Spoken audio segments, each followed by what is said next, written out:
मान ली घुसको ये कोई के घरे वॉशिंग मशीन नहीं है तो हाथे कपड़ा नहीं खींचा हां खींचा सही बात हमारे घरे घरे घर जाई के वॉशिंग मशीन मिलल त कपड़ा खींचा पहले तो हाथे नहीं खींचता नहीं हां जी नल जल मेहरानू जब बहुत सुतल बिया हां जी 12 बजे घुसको धीरे से जब 1 बजे मीठा ठंडा सतावता और धीरे से जब 2 बजल हमारी और धीरे से जब 2:30 बज के 35 मिनट भइल देही ओठे लगी और धीरे से जब 3 बजे त जाई के सट जी साफ 63 हो जाए बिया भइल तो काहे अतना गौर से देखत इहे चैत के महीना एगारे के चैत है कि सुबह ओढ़बा त ना हो 3 बजे लगी तो बिछौना ओढ़ना खोजे लगे होला कहे के भाव कि हाय रे बहिना हाय हाय अरे पपटा नशिरावे हरे फल फल सतु तपा हरे सगरिया हाय राजा हाय अरे कितहिया सनम हो के सचिया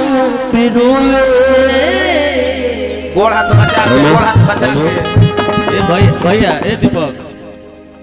भाई साउंड आवा रेडियो लगा कबो कबो काहे बोलता भैया बस ही बोलबे करला चालू सजिया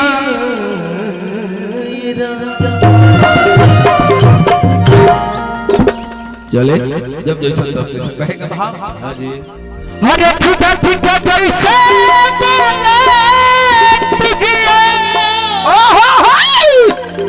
हरे खिला बटकी मत बाली हो खखुओ रे खखुओ जनता चली हो काहे छका का आ जनता चली हो आ भल सोना लइके गांव के साली हो छका गांव के साली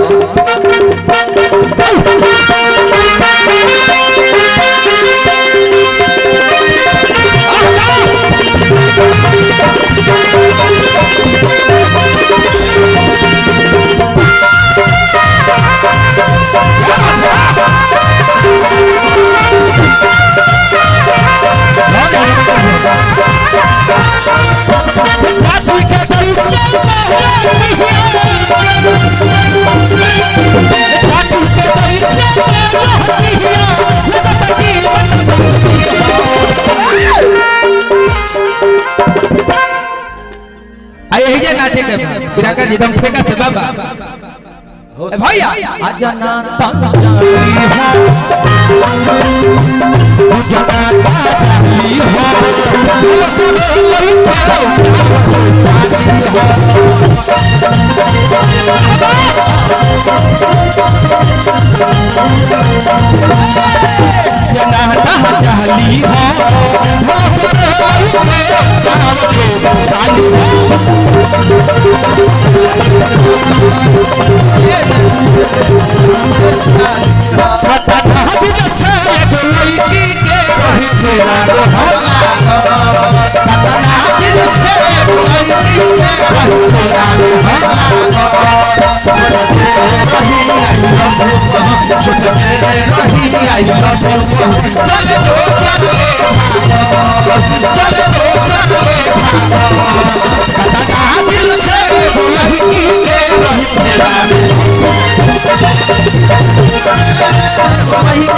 आराम से गावे बाबा ओहे का भाव उतर के है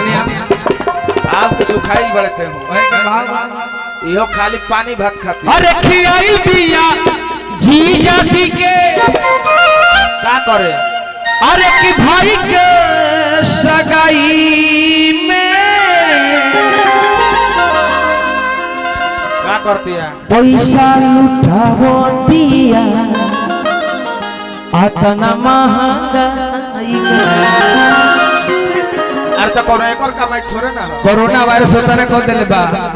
ए घरी के बियाह शादी में पैसा हाथा ना उड़ाई हां जी तो काम चली ठेका से कहे के बाबा पकड़ के लहंगा उठाई गई लहंगा उठाई कहे के बाबा प्रेगा जी अरे ठिया बिया भाई के गाई में पैसा लुटावतिया अपना महंगाई में।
लास्ट भाव में कहेगा बाबा जी ज्यादा सटक नहीं खे 2 गज दूरी मास्क है जरूरी। सैनिटाइजर लेके घूमत रहिया कहेगा बाबा सैनिटाइजर ले कोरोना अरे ठिमुना मोसी तो देखी अरे हर के सत पटी हो है ना एक छाती फटता एकरा जो बनिया के हो गई सबखी कहे तो बाबा अरे ठिमुना मोसी तो देखी एकरा जो बनिया के हो गई सबखी हो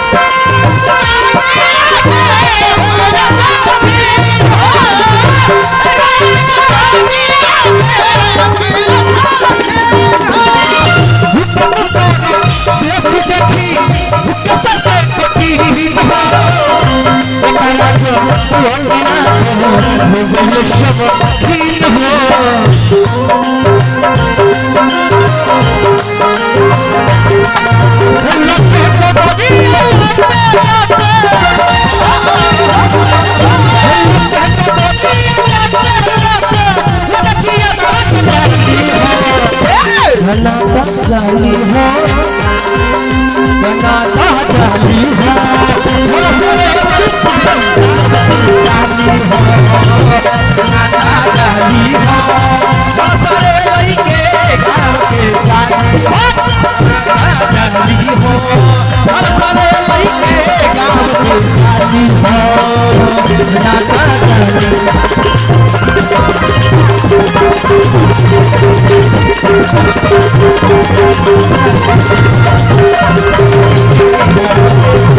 Thank you.